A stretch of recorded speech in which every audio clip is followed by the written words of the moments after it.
55 3 1 8นะอันนี้ก็เป็นข่าวบุญข่าวกุศลที่เอามาให้ท่านผู้ฟังทั้งหลายได้อ่าร่วมทำบุญ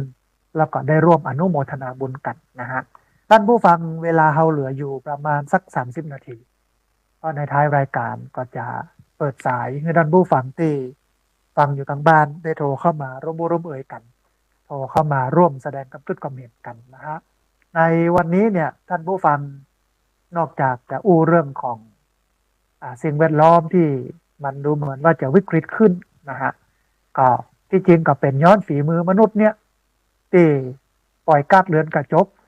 ซึ่งทางตรงของการปล่อยก๊าซเรือนกระจกออกมาก็คือโรงงานอุตสาหกรรมต่างๆที่มันไปทำลายโอโซนคนรวย1%นะฮะทำลายโอโซนทำลายสิ่งแวดล้อมเนี่ยเท่ากับคน60%คนรวย1%เนี่ยนะคน60%เนี่ยทำลายสิ่งแวดล้อมมาเท่ากับคนรวยที่เป็นเจ้าของโรงงานอุตสาหกรรมเจ้าของเมืองแร่อะไรอย่างต่างๆที่มันทำให้เกิดภาวะเรือนกระจกแค่คนเดียวนะฮะเพราะฉะนั้นเนี่ยเรื่องสำคัญที่สุดก็คือหน่วยงานรัฐต้องเข้าไปกำกับโรงงานอุตสาหกรรมต่างๆอันนี้ก็ที่มาตาพุทธมีถังที่มันเป็นแก๊สเป็นก๊าซเป็นสารเคมีนะระเบิดหลายถังนะฮะซึ่งก็ส่งผลกระทบต่อบุคคลรอบข้างที่อยู่แถวนั้นนะฮะอันเนี้ยมันก็ทำให้เราได้หันว่าเฮ้ยในส่วนของราชการเนี่ยจำเป็นจะต้องออกมาขอกอยเรื่องหมู่นี้เพราะว่าธรรมะเนี่ยคือความเป็นธรรมมีธรรมะก็คือมีความเป็นธรรมคือให้ความเป็นธรรมกับคนอื่นแล้วก็ให้ความเป็นธรรมกับตัวเองอันนี้คือคนมีธรรมะให้ความเป็นธรรมกับคนอื่นแล้วก็ให้ความเป็นธรรมกับตนเองมันถึงจะชื่อว่าคนมีธรรมะอันนี้ระดับใหญ่เนาะท่านผู้ฟังระดับมหาภาคซึ่งเขาเองก็บ่สามารถจะมีอำนาจไปเนี่ยไปทำอย่างได้นับนอกจากรัฐบาลซึ่งเป็นมีอำนาจหน้าที่ที่เกี่ยวข้องโดยตรงนะฮะที่จะสามารถทำได้ในเรื่องนี้ส่วนเฮาซึ่งเป็นคนตัวเล็กตัวน้อยอยู่ในสังคมอยู่ในผืนแผ่นดินนี้สิ่งหนึ่งที่เราทำได้ก็คือต้องช่วยกันปลูกต้นไม้ท่านผู้ฟังปลูกเยอะๆนะฮะช่วยกันพอกันกอยต้นไม้ใบหญ้ามันขึ้นมันเขียวเต็มบ้านนะปลูกไหนบ่ได้ก็ปลูกบ้านเราก่อนมันต้องไปกลัวท่านผู้ฟังเขาก้อยๆริดกิ่งมันให้มันขึ้นสูงให้มันง่มมันเงาอ่า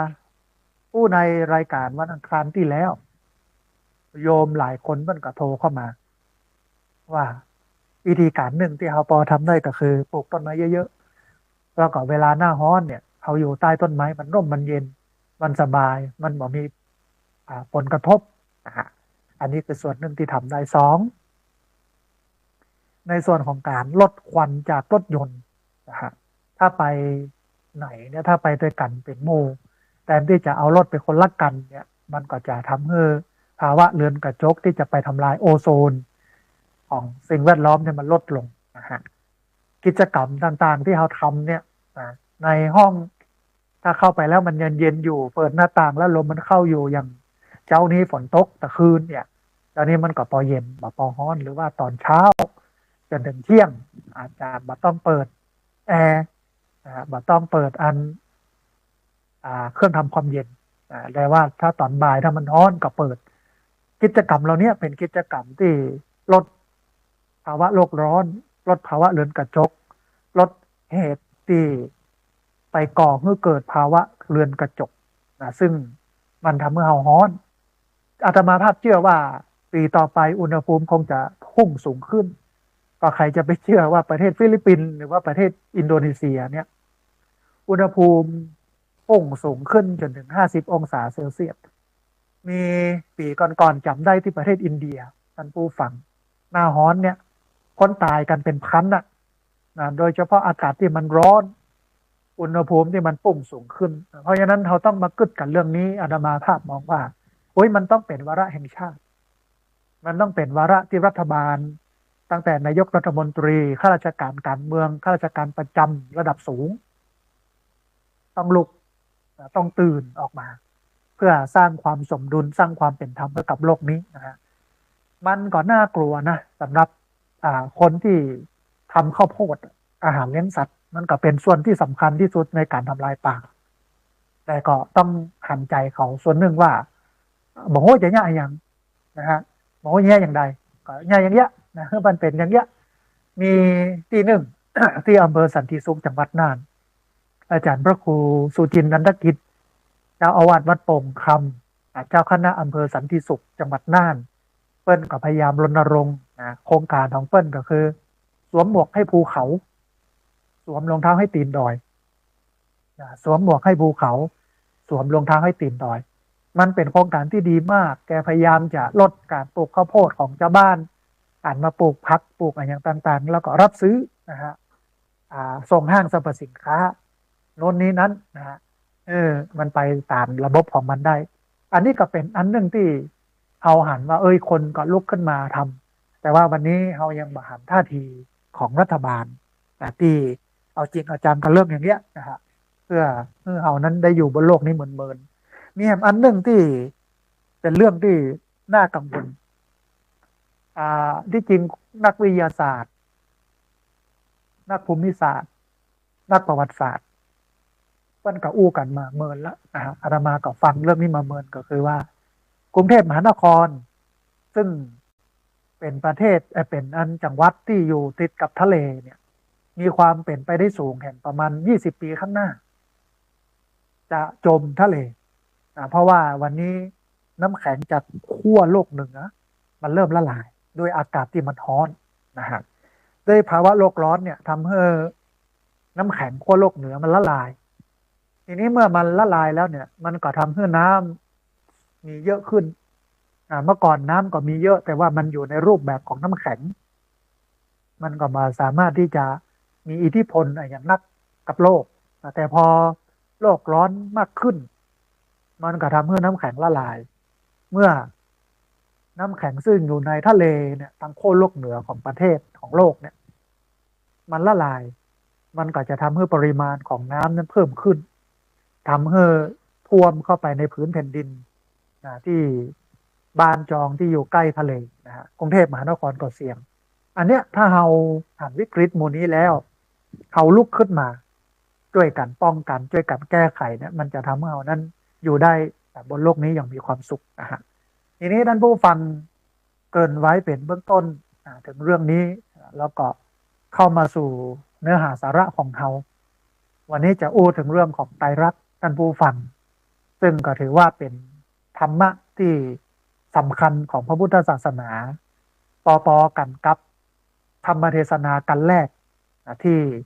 พระพุทธเจ้าแสดงให้กับปัญจวัคคีย์ทั้ง5ก็คือธรรมจักรกับปวัตนสูตรถ้าเราดูเราสังเกตเราศึกษาเราวิเคราะห์ท่านผู้ฟังจากการแสดงพระธรรมเทศนาของพระพุทธเจ้าที่เป็นธรรมเทศนากันแรกก็คือธรรมจักรกับปวัตนสูตรเนี่ยในตอนท้ายเนี่ยเราจะหันว่าปัญจวัคคีย์โดยเฉพาะปัญญาโกณทัญญะได้เข้าใจในธรรมะที่พระพุทธเจ้าแสดงแล้วก็ขอบวชเป็นพระภิกษุสงฆ์ในพระพุทธศาสนารูปแรกก็เลยถือวันนั้นว่า1เป็นวันที่พระพุทธเจ้าแสดงปฐมเทศนา2เป็นวันที่เกิดพระสงฆ์ขึ้นรูปแรกในโลกก็คือพระอัญญาโกณทัญญะอัญญาโกณทัญญะนี่เป็นพราหมณ์เท่าเมื่อเปิ้ลฟังธรรมะเข้าใจแล้วเปิ้ลก็ขอบวชเป็นภิกษุรูปแรกในพระพุทธศาสนาแล้วก่อนหลังจากนั้นเนี่ยปัญจวัคคีย์ท่านอื่นๆเพราะว่าจะเป็นวัปปะท่านพัทธิยะท่านมหานามะแล้วก็ท่านอัสสชิเนี่ยก็รู้ธรรมตามหมายความว่าเป็นพระอริยบุคคลชั้นต้นชั้นโสดาบันเนี่ยพระอริยบุคคลชั้นโสดาบันเนี่ยละกิเลสได้3อย่างคือสักกายทิฏฐิวิจิกิจฉาแล้วก็ศีลพัตตปรมาสละได้3ตัวนี้ก็เหลืออีก7ตัวเพราะว่าสังโยชน์หรือธรรมที่มันร้อยรัดเขาอยู่ในห่วงแห่งการเวียนว่ายตายเกิดเนี่ยมี10 ข้อถ้าเขาละได้แต่ละข้อเนี่ยเขาก็ถือว่าเป็นพระอริยบุคคลระดับต่างๆตั้งแต่โสดาบันสกิทาคาอนาคา แล้วก็อรหันต์นะฮะ เรื่องที่มันเป็นเรื่องตลกก็คือว่า ก็มีละอ่อนคนหนึ่งอาจารย์เด็กคนหนึ่งก็แล้วกันมาอ้างตัวเองว่าเป็นอนาคาอนาคาเนี่ยนี่แปลว่าไม่นะอาคามะคือกลับมาอนาคาคือไม่กลับมา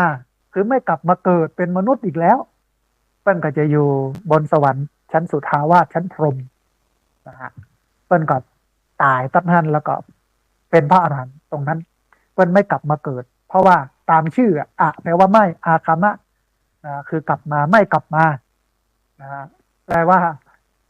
ละอ่อนก็เอามาหลอกญาติโยมนะว่าเป็นพระอนาคามีกับชาติมาเกิด เป็นพญานาคเป็นพญานาคนะเป็นเทพจุติมาเกิดอย่างเงี้ยซึ่งถ้าเป็นคนปัญญาแข็งนะใช้คำของหลวงพ่อปัญญานันทภิกขุสักหน่อยนะถ้าเป็นคนปัญญาแข็งเนี่ยก็จะบ่สนใจเรื่องเหล่านี้มองว่าเป็นเรื่องตลกและเป็นเรื่องเพ้อเจ้อในพุทธศาสนา เป็นปาหีนะเป็นเรื่องหลอกลวง คือถ้าคนเข้าใจธรรมะนะ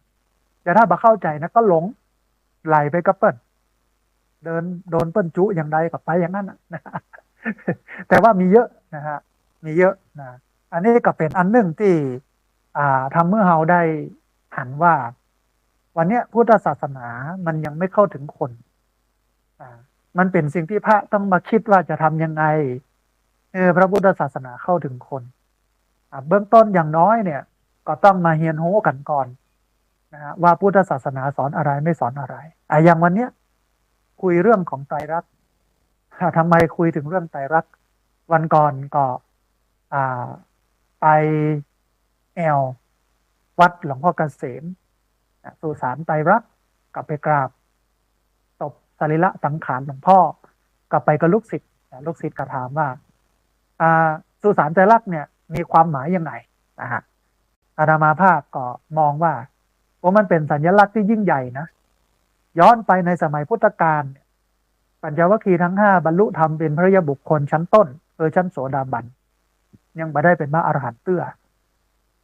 โดยที่ตอนนั้นเนี่ยพระพุทธเจ้าแสดงธรรมะเป็นปฐมเทศนาเป็นธรรมะกันแรกของโลกก็คือธรรมจักรกับปวัตตนสูตร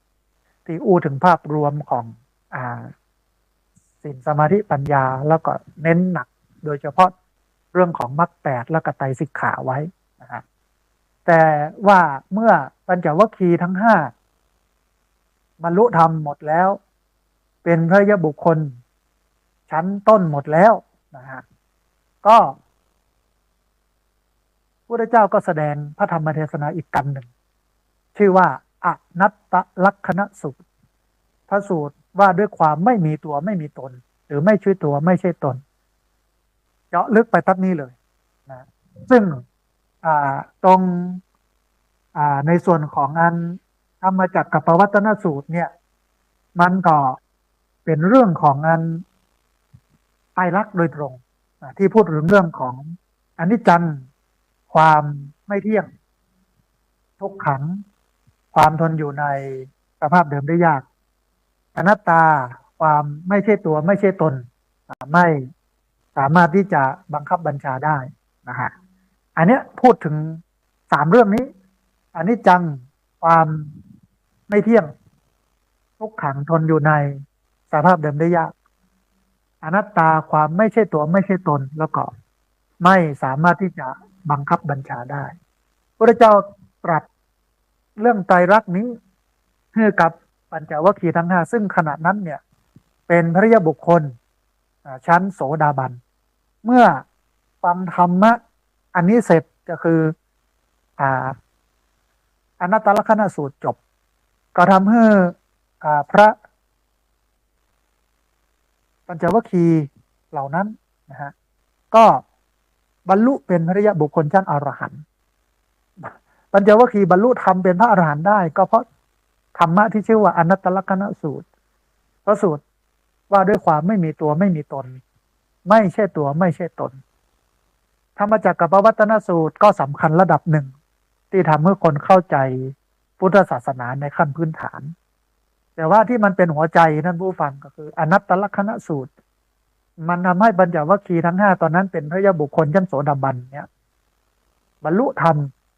เป็นพระอรหันต์ได้เพราะอนัตตลักขณสูตรเพราะนั้น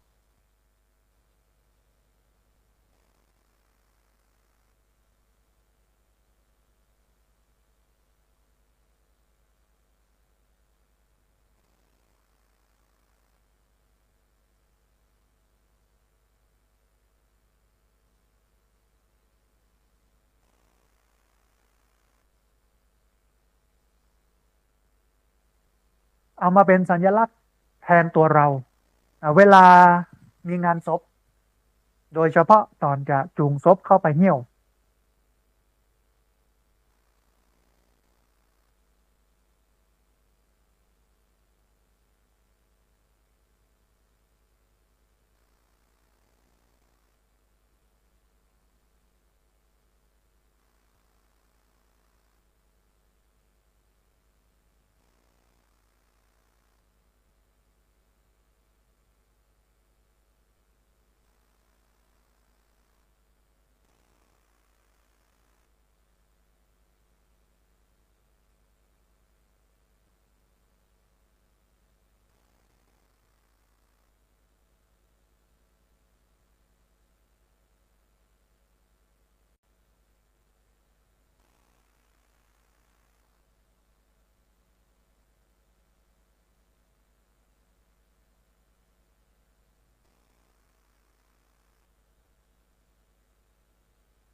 ก็ไม่สามารถบังคับบัญชาได้ทั้งตัวต้องไปหาหมอต้องกินยา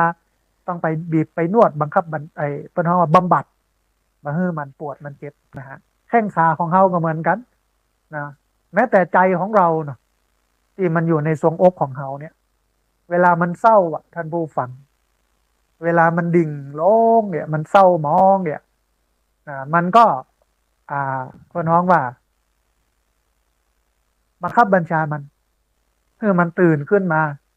ให้มันดีขึ้นมาให้มันสูงขึ้นมามันก็เป็นเรื่องยากนะฮะมันเป็นไปไม่ได้ให้มันไม่เสียใจเลยให้มันก็น้องว่าเปลี่ยนแฟกเตอร์เปลี่ยนไปอีกมิติหนึ่งให้มันจากตุกนั่งเศร้าเสียใจอยู่กลายเป็นยิ้มหัวเราะร่าเริงเนี่ยมันเป็นเรื่องที่ยากพอสมควรกับการทำแบบนั้นนะฮะก็เพราะว่ามันบังคับบัญชาไม่ได้แล้วก็ไม่ใช่ตัวไม่ใช่ตน3 ตัวนี้เป็นหัวใจของพระพุทธศาสนาท่านผู้ฟังเป็นสิ่งที่พระเจ้ารู้เป็นสิ่งที่พระเจ้าค้นพบเมื่อพระเจ้าหูพระเจ้าค้นพบแล้วก็เอามาบอกเขาต่อว่าโลกมันเป็นอย่างนี้นะเป็นอนิจจังไม่เที่ยง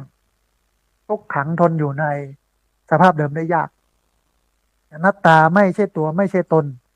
ไม่สามารถที่จะบังคับบัญชาได้นะฮะมันเป็นอย่างนี้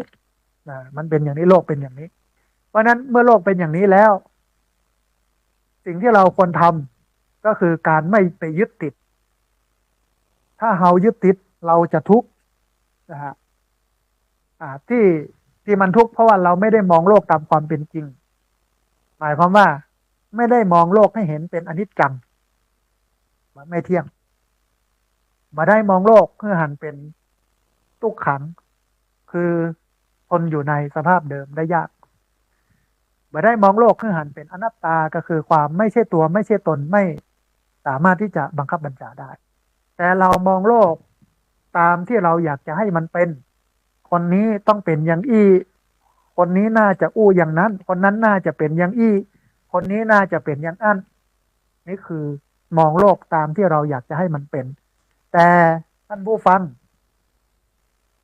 มันไม่เป็นไปอย่างที่เราคิดทั้งหมดมันเป็นไปของมันถ้าจะอู้ให้ชัดก็คือว่ามันเป็นไปตามเหตุ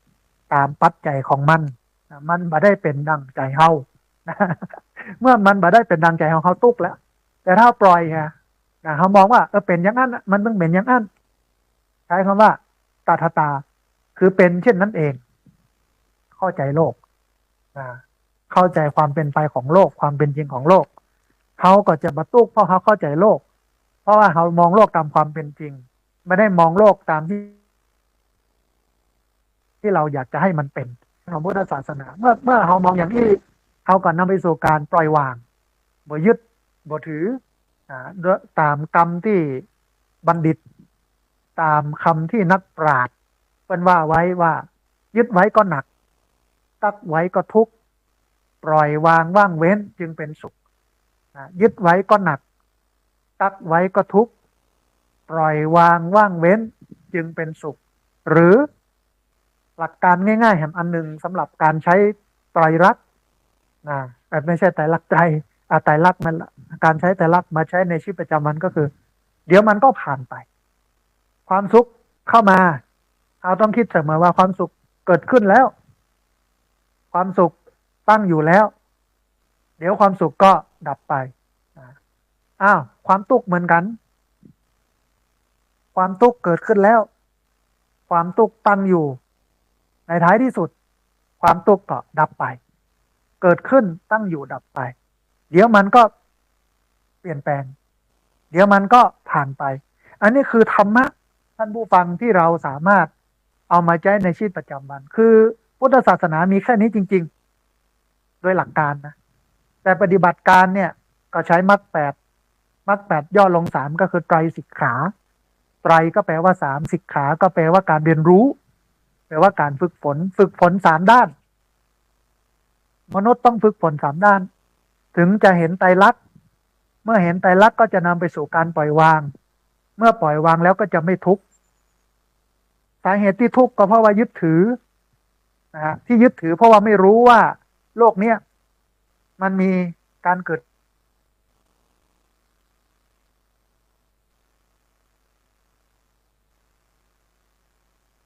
ขึ้นทุกอย่างบ่เห็นอนิจจังบ่มั่นบ่เที่ยงทุกขังทนอยู่ในสภาพเดิมได้ยากอนัตตาไม่ใช่ตัวไม่ใช่ตนไม่สามารถที่จะบังคับบัญชาได้นะฮะอันเนี้ยคือโลกมันเป็นจริงแบบนี้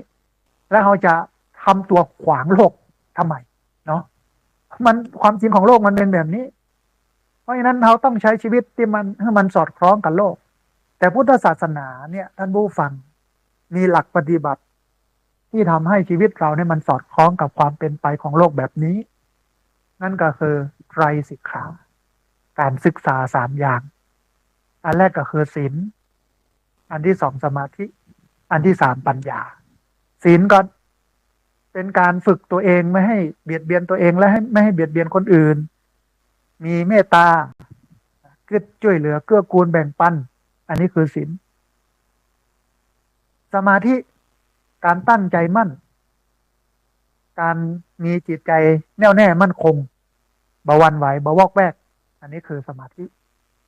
ท้ายที่สุดคือปัญญาคือการมองโลกตามความเป็นจริงเห็นความจริงของโลกคือเห็นโลกเป็นไตรลักษณ์นำไปสู่การปล่อยวางนะเพราะว่าทุกเนี่ยที่สุดของทุกหรือว่ารากเหง้าโคตรเหง้าของทุกก็คือการยึดถือเหมือนพระเจ้าบอกว่าสังคิเตนะตันจุปาทานขันธาทุกขาว่าโดยย่อแล้วการเข้าไปอุปทานยึดมั่นถือมั่นเนี่ยเป็นรากเหง้าของความทุกข์ถ้าเราปล่อยวางเขาก็จะบรรทุกถ้าเราปล่อยวางเขาก็จะสุขนะฮะถ้าเรายึดเขาก็จะทุกข์นะทีนี้การจะปล่อยวางได้ก็ต่อเมื่อเราไปเห็นไตรลักษณ์ชัดๆไปเห็นอนิจจังเจอความบ่มั่นบ่เที่ยงทุกขังคือความทนอยู่ในสภาพเดิมได้ยากอนัตตาคือความบ่ใจตัวบ่ใจตนบ่สามารถที่จะบังคับบัญชาได้อันอย่างนี้เป็นต้นนะเมื่อเห็นอย่างนี้ชัดปุ๊บก็นำไปสู่การปล่อยนำไปสู่การปลงนำไปสู่การวางนะไม่ยึดถือทีนี้เมื่อบ่ยึดถือเนี่ยเรากับบรรทุกนะฮะก็หมายความว่าเราใช้สถานการณ์ที่มันเป็นไปของโลกที่มันกำลังแสดงธรรมะออกมาโดยเฉพาะไตรสิกขาหรือไตรลักษณ์อนิจจังทุกขังอนัตตามาใช้ในชีวิตประจำวันของเราใช้ธรรมะหรือธรรมชาติเนี่ยมาสอนตัวเราให้เรานั้นปล่อยให้เรานั้นปรงให้เรานั้นวางให้เรานั้นมองโลกว่ามันเป็นธรรมดาของโลกแล้วคนที่เรียนรู้อย่างเนี้ยฝึกหัดปฏิบัติแบบนี้มันมีน้อยคนทั้งหลายทั้งปวงก่อนหนาไปด้วยกิเลสนะแน่นอนว่าคนที่หนาไปด้วยกิเลสมันต้องแย่งชิงมันต้องบีทาเข็นฆ่าเบียดเบียนเป็นเรื่องปกติแต่ว่าด้วยความที่เรารู้แบบนี้แล้วก็ปฏิบัติหลักการนี้เอาก็พยายามเผยแพร่หลักการนี้ก็คือหลักการของไตรสิกขาคือศีลสมาธิปัญญา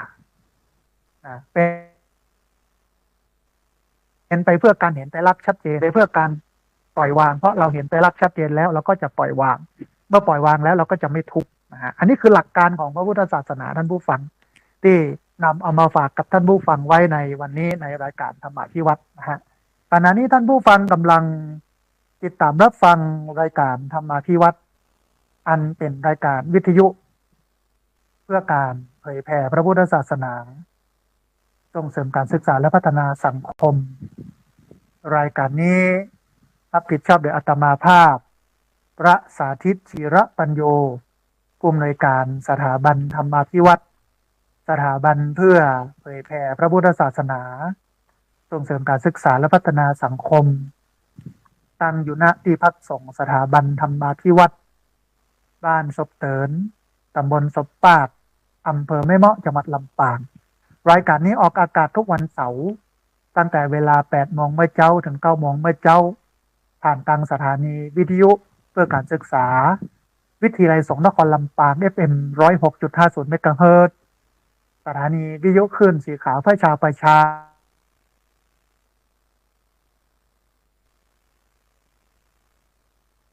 ซึ่งมีอยู่หลายเครื่องอากาศผ่านทาง Facebook Live ซึ่งเป็นไลฟ์สดของสถานีวิทยุวัดฝ่ายหินนะฮะแล้วก็ บันทึกเทปเอาไปออกอากาศผ่านตามสถานีวิทยุเพื่อการศึกษาและพัฒนาอาชีพ Radio Network FM 99.50 เมกะเฮิรตซ์ของวิทยาลัยเทคนิคกฟผแม่เมาะทุกวันศุกร์ 8 โมงถึง 9 โมงไม่เจ้าเป็นต้นไปนะฮะท่านผู้ฟังวันนี้เราอู้กันเรื่องของสิ่งแวดล้อมอู้กันถึงเรื่องของหัวใจของพุทธศาสนาก็คือไตรลักษณ์และวิธีการปฏิบัติ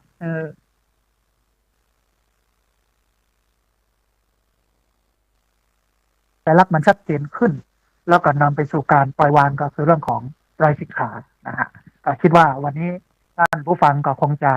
เข้าใจชัดเจนในเรื่องวันนี้นะฮะเอาละท่านผู้ฟังตอนนี้ได้เวลาเปิดสายให้ท่านผู้ฟังที่ฟังอยู่ทางบ้านได้โทรเข้ามาร่วมเอ่ยกันได้โทรเข้ามา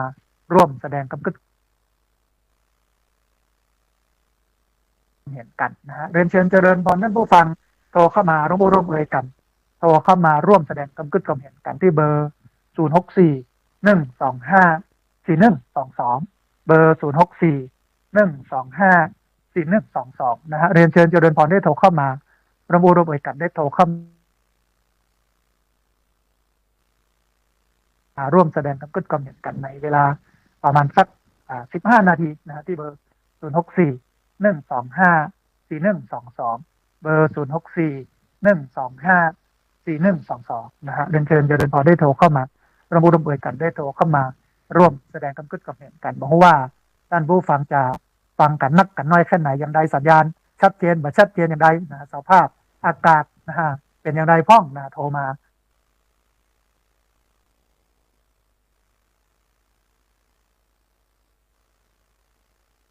รายงานกันได้ที่เบอร์064-125-4122เบอร์064เรียนเชิญเจริญพรได้โทรเข้ามาร่วมเอ่ยกันได้โทรเข้ามา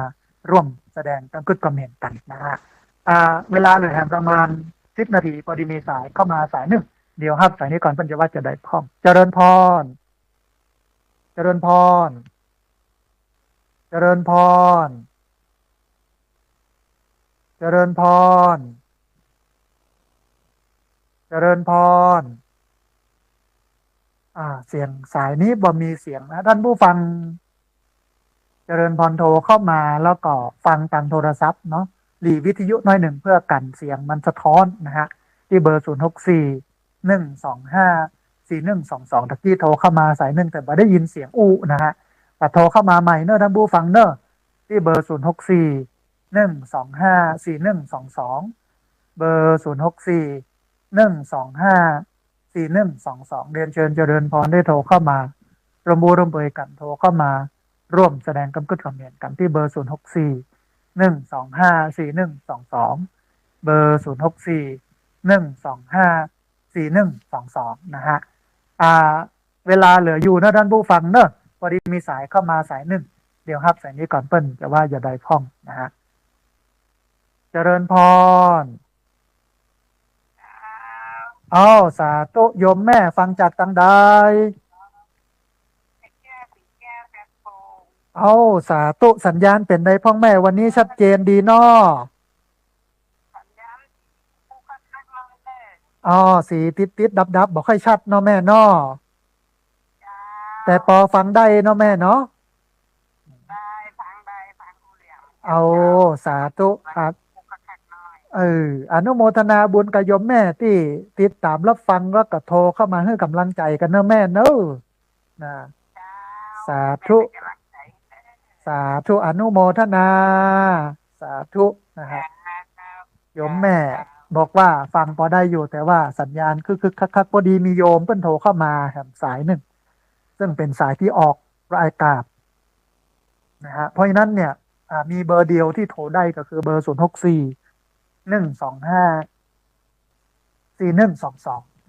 เบอร์064-125-4122เบอร์เดียวนะฮะเบอร์นี้นะฮะเบอร์อื่นเนี่ยเป็นเบอร์ที่ใช้ออกอากาศแล้วก็เป็นเบอร์ที่ใช้อัดเสียงนะฮะเพราะฉะนั้นโทรมาเบอร์นี้เบอร์เดียวนะฮะท่านผู้ฟังพอดีมีสายเข้ามาสายหนึ่งเดี๋ยวครับสายนี้ก่อนเพื่อนเดี๋ยวว่าจะได้พ้องเจริญพรเจริญพรโยมแม่สัญญาณชัดเจนดีเนาะสาธุ อนุโมทนาบุญที่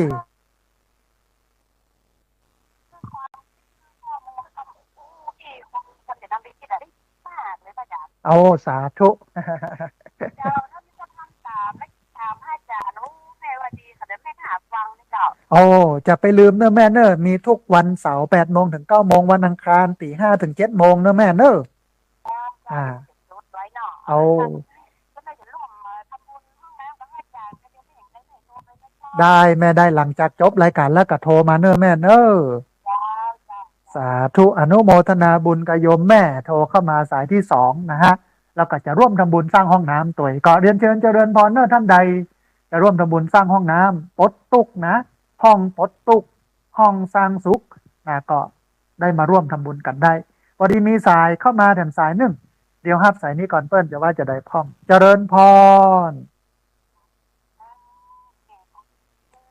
สัญญาณดีกว่าโยมแม่วันนี้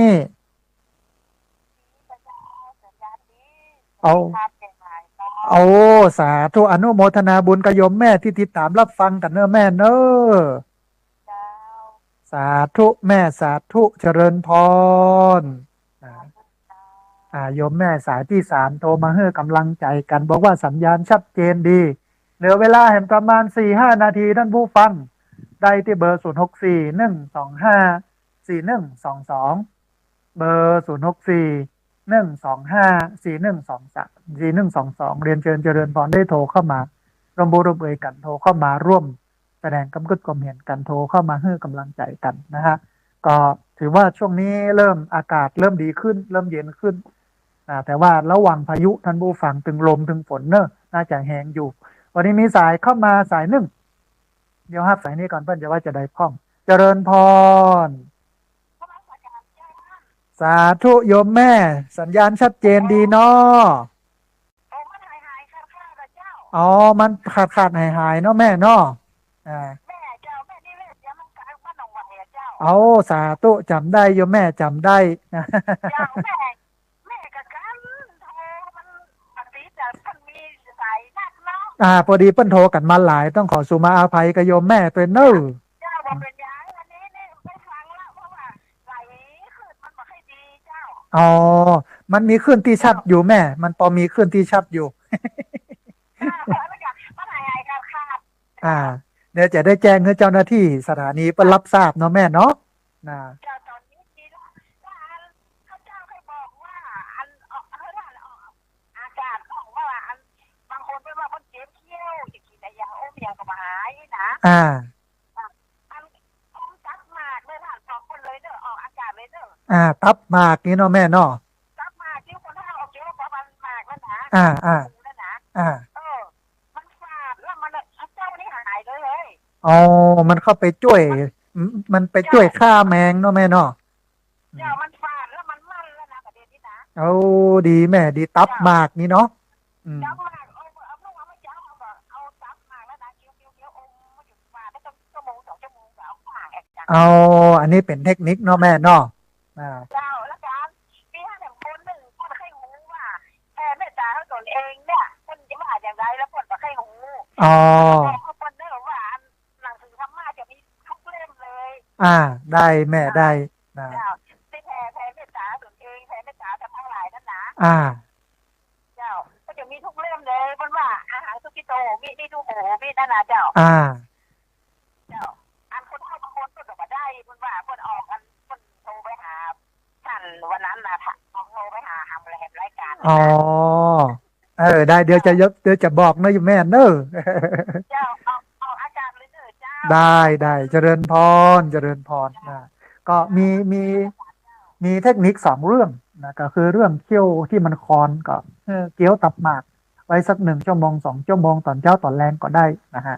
อันที่2สำหรับการแผ่เมตตาให้ตนเองที่จริงเขาบ่ต้องใช้ภาษาบาลีเอาตัวเก่าด้วยตัวเองก็ได้นะฮะแต่ว่าถ้าจะเป็นภาษาบาลีมันก็มีในหนังสือสวดมนต์ทุกเล่มนะที่มันมีอยู่มันก็มีในห้างก็สามารถเปิดดูได้พอดีมีสายเข้ามาถึงสายหนึ่งเดี๋ยวฮับสายนี้ก่อนเพิ่นจะว่าจะได้คล่องเจริญพรสาธุโยมแม่สัญญาณชัดเจนดีเนาะอัน เอาอนุโมทนาบุญกับโยมแม่ที่ติดตามรับฟังนะแม่เนอะอ่าสาธุอนุโมทนาสาจำได้แม่จำได้ เออได้กำลังใจจัดหนักแม่อนุโมทนาบุญเนอะนะแม่น้อยบันตาโถกโทรเข้ามาแห่งสายหนึ่งท่านผู้ฟังเรียนเชิญเจริญพรที่เบอร์064 125 4122เบอร์064 125 4122ขอเป็นเบอร์นี้เบอร์เดียวนะฮะแห่งนาทีเดียวแห่งสายสุดท้ายฮับสายสุดท้ายแล้วก็เดี๋ยวจะได้ไปทำภารกิจไปพอโยมเปิ้นตัดต้นไม้นะพอดีมีสายก็มาสายหนึ่งนะเดี๋ยว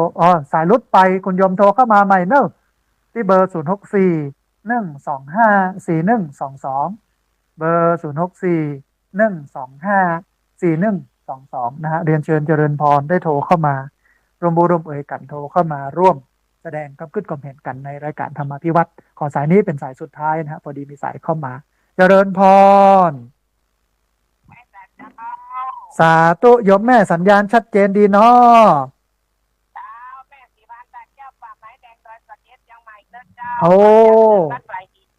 อนุโมทนาบุญกับโยมแม่จัดหนักติดตามรับฟังแล้วก็โทรเข้ามาให้กำลังใจกันเนอะแม่เนอะ